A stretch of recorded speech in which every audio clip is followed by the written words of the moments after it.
And then After School of Governance, I'm not sure if there's anybody from After School of Governance, can you please indicate? Okay, they are not there yet. Then the other one is Mr. Zonyane. Is he on the platform? Probably they are going to join later.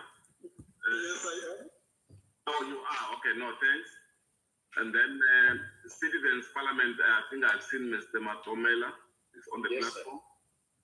Sir. Yes. Outer, is there anybody from Outer? Yes, confirmed. Yes, they are here. Anybody from Kosato? I haven't seen any, but I'm sure they might be joining. I'm sure those that are not in chairperson, they will be joining in the process. Okay. Then from my side, the apologies is that of Miss Kanyila. She's off sick. And then Miss Modise as well. And then Miss Van der Merwe, she said she joined the meeting, but she's somewhere where there's no good network, but she might be joining in and out. Thanks, Chair. That's all from my side. Okay. Can Mr. Maton just give indication of the allocation of minutes for our presenters so that we are able to run smoothly? I noticed that the IEC colleagues have joined us for purpose of observing the presentation. Thanks very much, IEC collective commissioners and the executive. Mr. Matonzi? Yes, Chairperson, we have allocated 15 minutes to each organization or an individual to make their presentation. And then from there, after two presentations, then we have allocated 10 minutes just for members to ask person of clarity from the presentation. Okay. Okay. Thank you very much. Colleagues, can we start with the first presentations? I must confirm that your presentation has been stipulated to members of the committee. Have been stipulated to members of the committee. We're inviting you to interact on your contributions. Thank you very much. Right. Good morning, Chair. Oh, my apologies. May I begin? Okay, yes. Thank you. Good morning, Chairperson and members of the committee. My name is Mudzuli Rakivane, and I am the national spokeswoman of One South Africa movement. I will be doing the presentation today, and if it's okay with the committee, I'd prefer not to present with slides, but the presentation has been sent to committee members, which they can refer to if necessary. So One South Africa is essentially a collaborative social movement, which is founded on the values of advocacy, activism, and accountability.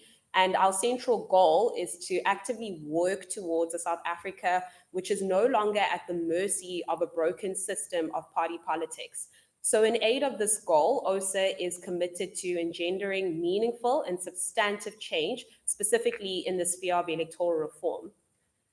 The movement believes strongly in the ability of independent candidates to act as agents of significant change in all levels of government by functioning to essentially counteract the current status quo of politics and governance in South Africa.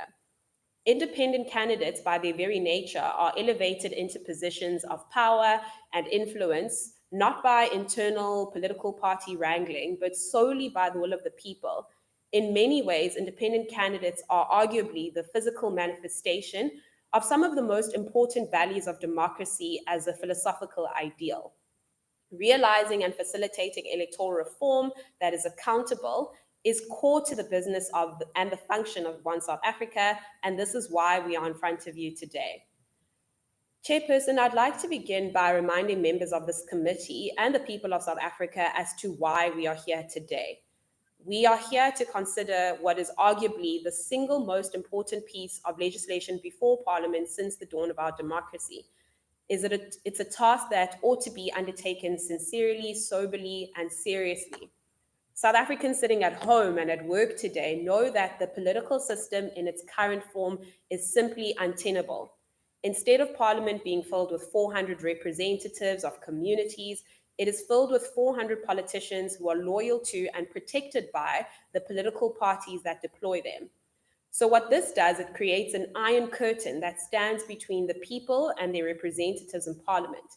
In fact, some of this party political self-interest has unfortunately even reared its ugly head in this particular legislative process and has presented us with a few issues that we need to address.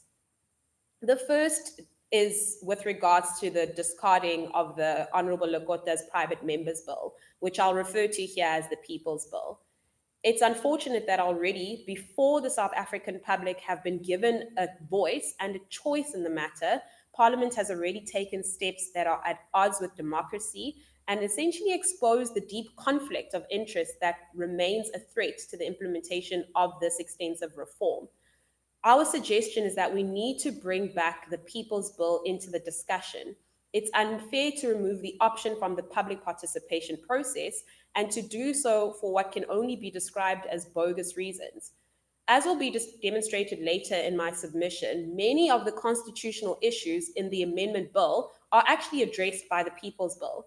And it appears that the executive have actually wasted a significant amount of time by drafting a new bill when there was a perfectly workable bill in front of the committee for over a year.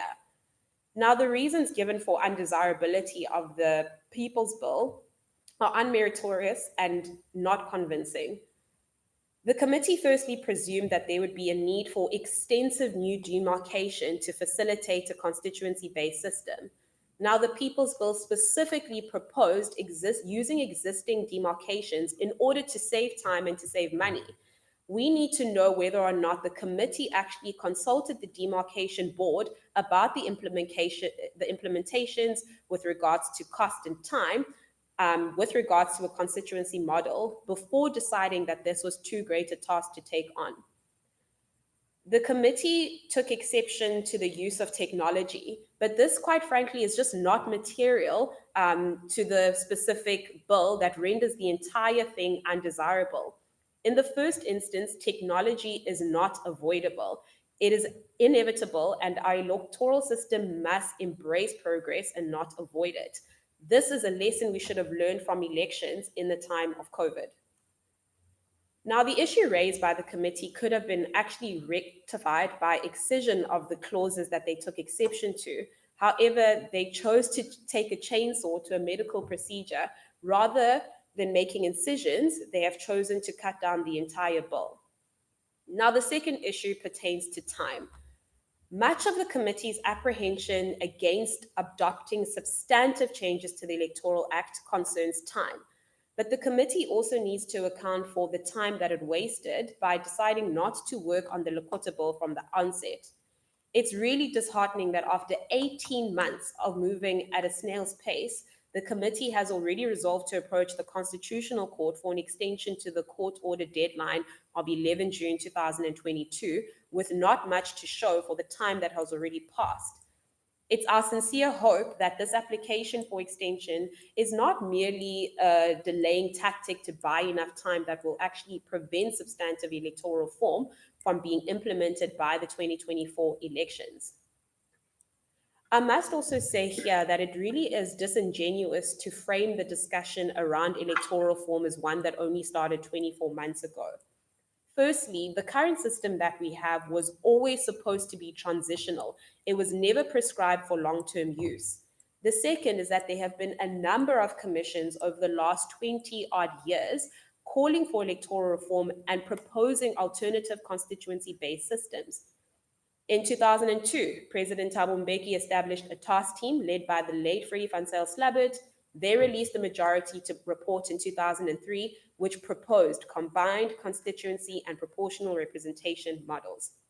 We then move over into 2006. The National Assembly had an independent commission assess the electoral system. The committee found that the system needed urgent reform. However, no further action was taken. We fast forward to 2017, the Motlanthe High-Level Panel recommended an electoral act to provide for a system that makes MPs accountable to again defined constituencies. No further action was taken on that report. So that is at least 3 documented occasions over the last 20 years where there were recommendations for electoral reform, but there's no electoral reform that anyone can show for it. Time, quite frankly, cannot be an excuse over here. There's been numerous opportunities to do this, and Parliament has unfortunately failed to do it. This just happens to be the first time that the judiciary is actually holding Parliament accountable to do something. As One South Africa, we cannot support an extension for extension's sake. We must know what exactly is the purpose of an extension. If you're applying for an extension for the purposes of public participation, then why can't we use that same opportunity and that time to facilitate proper deliberation and debate by presenting the public with all the relevant proposals for meaningful and impactful electoral reform? More so, the committee has voted the Lekota Bill undesirable because the measures, especially those which would introduce a constituency-based system, would take too long to implement. That assertion on its own is just not good enough. The committee has made presumptions, and I'm glad that the IEC is here this morning, about the capacity of the IEC, which is not in the committee's purview.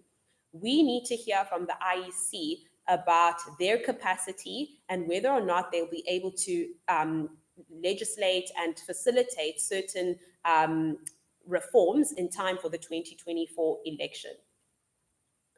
It's contradictory to say, on the one hand, that there's enough time to ask for an extension for the purposes of public participation, yet there's no time to implement certain reforms which could overhaul the system. Lastly, we're disheartened by the procedure that has been followed by the committee. Now, we all know that the MAC report, instituted by the Minister of Home Affairs, voted for an option that brings the element of a single member constituencies into national and provincial elections. This option won by 4 votes to 3. However, the bill that is being pushed forward is on the basis of a losing option. Now, again, I need to remind the committee that the majority of the MAC report follows on from 3 reports commissioned previously by the Parliament, which again point to substantive electoral reform and actually largely recommend constituency-based systems. What is the point of commissioning expert reports if you're never going to use them? I dare say that what is the point of me being here today and you facilitating a lengthy and costly exercise of public participation, when the same song has been sung about electoral reform for 2 decades, has actually just fallen on deaf ears? The manner in which this committee has handled this bill is ironically the very reason why we need electoral reform. We need independent candidates and constituency MPs who can ignore the interests of the party and who can be loyal to their constitutional duties and who can serve the people without timidity and party tribalism.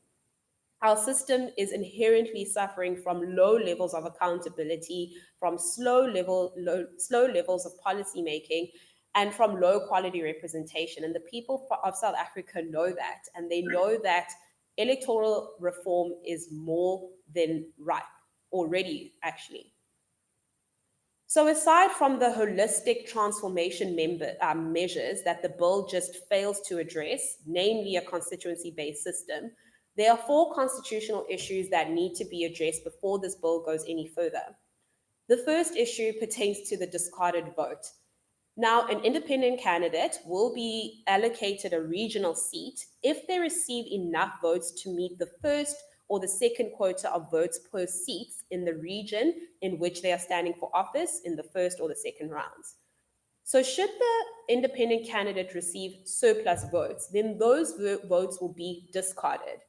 Political parties, however, receive seats in proportion to their share of the vote. In other words, most votes for a political party will substantively contribute to the final composition of the National Assembly. Now, the discarding of surplus votes has a deleterious effect on the right of citizens to vote and on the proportionality between the vote share and seats. The right to vote in Section 19.3a of the Constitution must be interpreted as a right to a vote that counts equally or is of equal value to the vote of others. Now, this is an already established principle where the Constitutional Court in August versus Electoral Court said the following: the vote of each and every citizen is a badge of dignity and of personhood. Quite literally, it says that everybody's vote counts.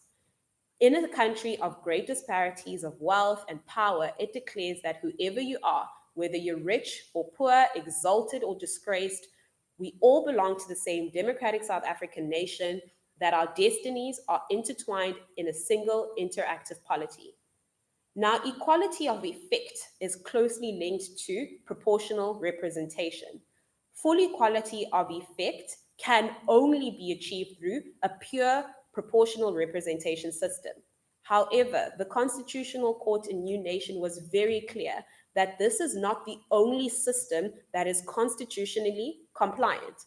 So, what is required of our electoral system is that it results in general, in proportional representation.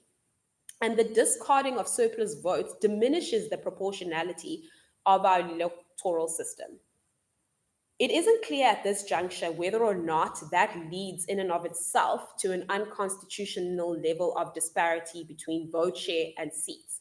This has actually never been adjudicated in our courts, and so it appears that the amendment bill is actually doing guesswork on this score.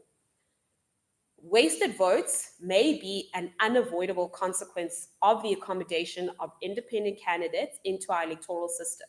However, the possibility of surplus vote transfer, as proposed by the People's Bill, gives better effect to the principle that each citizen has an equally effective voice and achieves a higher degree of proportionality between vote share and seats. Now, the People's Bill would essentially allow independent candidates to declare prior to election day another independent candidate who can receive their surplus votes. This effectively means that every vote is counted and that there are no wasted votes. It really would be a travesty and a regression in our hard-fought democracy to discard votes of citizens in a country that is built on the value of Ubuntu. The second constitutional issue pertains to the independent candidates' limited access to 200 seats in Parliament. Now, precluding independent candidates from contesting 200 seats in the National Assembly and essentially reserving those seats exclusively for political parties limits the rights of independent candidates to contest elections in terms of Section 19(3)(b) of the Constitution. And that in turn actually limits the rights of citizens' rights to vote.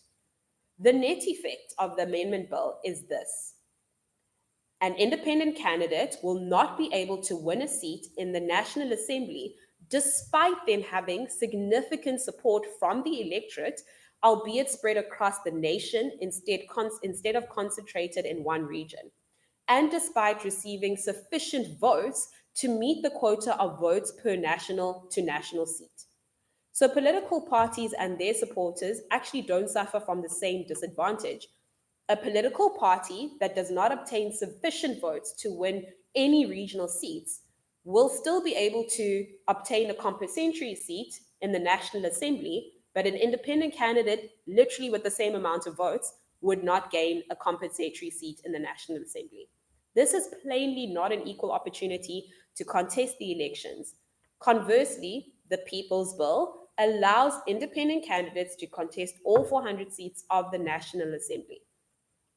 The third constitutional issue is the qualifications for independent candidates to contest elections. Now, there's impositions that independent candidates must pay a deposit in addition to obtaining a minimum amount of signatures. While we appreciate the purpose of imposing a deposit requirement on independent candidates is such that a requirement will ensure that candidates have a serious intention of contesting elections, and it will ultimately limit the amount of frivolous candidates on the ballot. There are less restrictive means of achieving this purpose. The signature requirement imposed on independent candidates in the bill, and not on political parties, already sufficiently serves the purpose of minimizing frivolous candidates. Given the history of dispossession and exclusion in South Africa, the deposit requirement will likely have a disproportionate effect on previously disadvantaged racial groups and on women. The imposition of monetary deposits indirectly discriminates against less affluent political candidates. This is discrimination on the basis of social origin, which is a listed ground in Section 9.3 of the Constitution and is accordingly presumed already to be unfair. Moreover, the exclusion of potential candidates solely on the basis of the fact that they are unable to pay a monetary deposit has a deleterious impact on inherent dignity. Now, the last constitutional issue is vacancies.